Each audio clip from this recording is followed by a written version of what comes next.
Bonjour à tous et bienvenue dans ce petit ce que je dois savoir donc sur les factorisations. Donc, moi ce que je vous invite tout de suite, c'est à mettre pause et à me faire ces trois petites factorisations qui sont très simples, mais bien sûr il faut savoir les faire. Donc il faut juste trouver un facteur commun à chaque fois entre les deux membres ou les trois membres, c'est d'accord, il peut y en avoir autant qu'on veut. Alors en troisième on va s'arrêter à 3, on va pas faire des trucs hyper compliqués, mais potentiellement vous pouvez avoir trois membres comme ça à factoriser, ok? Donc faites pause et faites-le.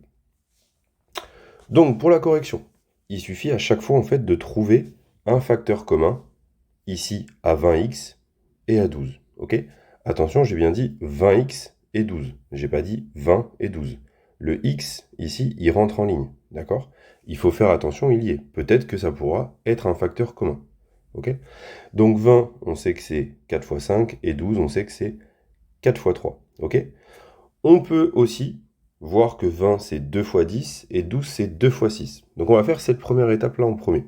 Donc on va faire comme si 20 c'était 2 fois 10. J'oublie pas mon x, d'accord? Et ensuite, je vais faire comme si 12 c'était 2 fois 6. Mon facteur commun, ce serait 2. Et du coup, je le mettrai en facteur ici, de 10x plus 6, d'accord? Dans les parenthèses, je réécris simplement ce dont je ne me suis pas servi. Donc le 10, le x, le plus et le 6. Ça, c'est une factorisation qui marche. Mais on va toujours essayer de faire la meilleure factorisation possible, d'accord? Donc, on a vu et on a dit que 12 et 20, x, étaient tous les deux dans la table de 4. 4 étant plus grand que 2, c'est une meilleure factorisation, ok? C'est aussi simple que ça. Donc on va toujours essayer de prendre le plus grand facteur commun. Donc ici, ça va être 4.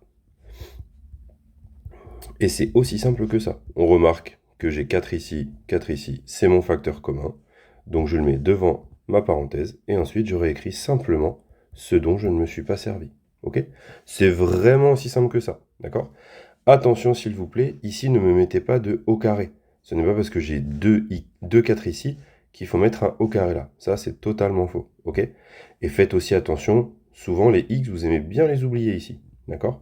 Donc on garde bien tout ce dont on ne s'est pas servi, et le plus ici également. Alors pour le troisième, il suffira de trouver un facteur commun à 30, à 66x et à moins 12x carré, d'accord?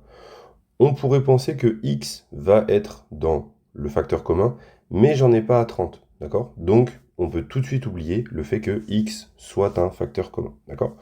Mais on voit que 30, 66 et 12, ils sont dans la table de 3, ok? Mais ils sont aussi surtout dans la table de 6, d'accord? Donc, on va plutôt prendre 6, comme ce que je vous ai expliqué. On va à chaque fois essayer de prendre le facteur commun le plus grand, d'accord? Celui qui prend le plus de choses. Donc, ici, 30, c'est 6 fois 5. 66, c'est 6 fois 11.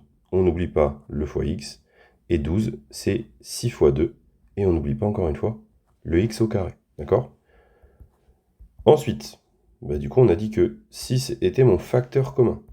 Donc à chaque fois, je viens encore une fois le mettre devant ma parenthèse. Et donc ça nous devient 6 facteur de 5 plus 11x moins 2x carré. Ok? Ne m'oubliez pas ce x carré, ne me faites pas des trucs bizarres, ok? J'ai simplement, regardez ici, je fais l'effort de souligner d'une autre couleur les 6, et tout ce que je n'ai pas souligné vient se retrouver dans ma parenthèse, ok? C'est aussi simple que ça. Tout ce que je n'ai pas souligné dans la ligne, dans la deuxième ligne ici, va se retrouver ici, ok? Et enfin, celui-là, on s'aperçoit que 15 et 21 sont tous les deux dans la table de 3. Donc on se dit que le facteur commun va être 3. Mais je remarque un truc. Ici, j'ai x au carré et ici, j'ai x. Donc je vais sûrement pouvoir mettre x en facteur commun. Ok? Parce que j'en ai un au carré ici et j'en ai un ici. Autrement dit, 15x carré, c'est 3 fois 5 fois x fois x. Bah oui, x fois x, c'est x au carré. Ok? Donc, moins 3 fois 7 fois x. J'oublie pas, j'ai mon petit x ici. Donc, en facteur commun, j'ai le 3, mais j'ai également x. Donc, en facteur commun, je mets 3x, et ensuite, pareil que tout à l'heure, ce que j'ai pas utilisé, le 5 et le x, donc 5x, le moins et le 7. Et je viens fermer ma parenthèse. Et là, vous avez factorisé trois expressions assez simple, d'accord? Donc ça, il faut vraiment savoir le faire, et il faut savoir le faire rapidement quand même, parce que c'est pas quelque chose de très très compliqué. Quand vous savez faire les choses un petit peu simples, on va aller sur des trucs qui sont un poil plus compliqués, mais qui restent quand même très accessibles, d'accord? Donc je vous demande de factoriser ces trois petites expressions, donc en mettant pause, vous les factorisez, et on corrige juste après. Alors, pour la correction, il faut se souvenir de quelque chose de très important. Et ce dont il faut se souvenir, c'est ça. A au carré moins B au carré, c'est égal à A plus B facteur de A moins B, d'accord? Donc ça, c'est la forme développée, et ça, c'est la forme factorisée. Donc nous, on veut arriver à ça, d'accord? On veut arriver à une forme factorisée. Et en théorie, du coup, moi, je vais vous donner ça, une forme développée. Nous, ce qu'on va faire, c'est passer de là à là, de la gauche à la droite, d'accord? Donc, ici, je vois que 25 moins 81x au carré, ah bah ça va peut-être pouvoir me donner une forme de type a au carré moins b au carré. Je m'explique. Pourquoi? Parce que 25, bah c'est 5 au carré. Le moins, ça change pas. Et 81, on sait que c'est 9 au carré, d'accord? Et le x, bah c'est x au carré. Si jamais vous m'écrivez ça le jour de l'évaluation, c'est totalement faux. Parce que là, justement, l'égalité que je viens d'écrire est fausse. Le au carré qui est là appartient au x.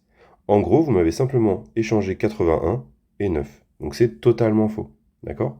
Ce qu'il faudrait écrire, c'est ça, mais ça c'est très très moche. En maths, on ne l'écrit jamais. Ce qu'on va écrire, c'est ça. D'accord? On va tout mettre au carré. C'est 9x fois 9x qui fait 81x au carré. D'accord? Et une fois qu'on est là, ben on se retrouve dans une situation qu'on connaît. Parce que si on regarde bien, ça correspond exactement à a au carré moins b au carré. Avec ici, bah le a, ça correspond à 5, et le b, ça correspond à 9x. Attention, le a correspond à 5, pas à 5 au carré, juste à 5, d'accord? Donc maintenant, bah, je vais utiliser cette formule, en remplaçant a par 5 et b par 9x. Donc je peux écrire 5 plus 9x, facteur de 5 moins 9x.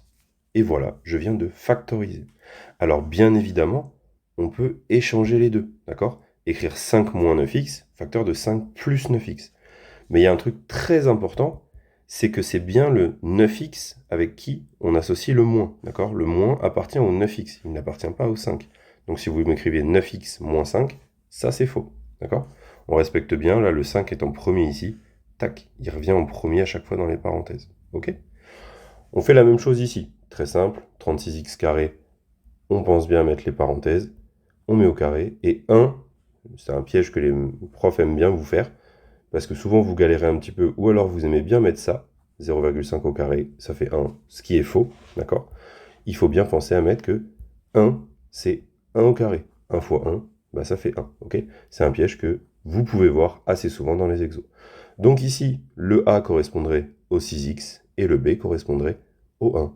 Donc on a simplement besoin d'écrire 6x moins 1, facteur de 6x plus 1. J'ai fait exprès de faire l'inverse de ce que j'avais fait ici, pour vous montrer que vous fassiez l'un ou l'autre en premier, ça ne change rien. D'accord? On est là OK que 3 fois 4 ou bien 4 fois 3, dans tous les cas, ça fera 12. D'accord? Donc là, qu'on fasse 6x moins 1 en premier ou bien 6x plus 1 en premier, ça ne change rien. Pour le dernier, il fallait faire attention. D'accord? 49x au carré, vous aviez envie de l'écrire 7x, le tout au carré. Moins, mais là ça coince, 14. Est-ce que 14, on peut l'écrire comme quelque chose fois quelque chose au carré? Bah non. Le seul truc qu'on peut faire, c'est 14, c'est 7 fois 2, ok? Et ben, du coup, là, on va pas pouvoir faire la méthode du dessus. On va revenir à l'ancienne méthode, à ce qu'on avait fait juste avant, d'accord?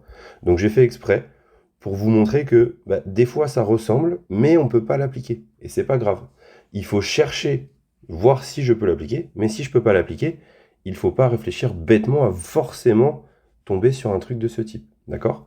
Donc là, 49, c'est 7 fois 7, on l'a dit, fois le x au carré, moins 7 fois 2. Et tout simplement, mon facteur commun, c'est 7, et je vais factoriser par 7. Comme on a fait au début. Ce que j'ai pas utilisé, c'est le 7x au carré, qui est ici, le moins et le 2. Et voilà, je viens de factoriser.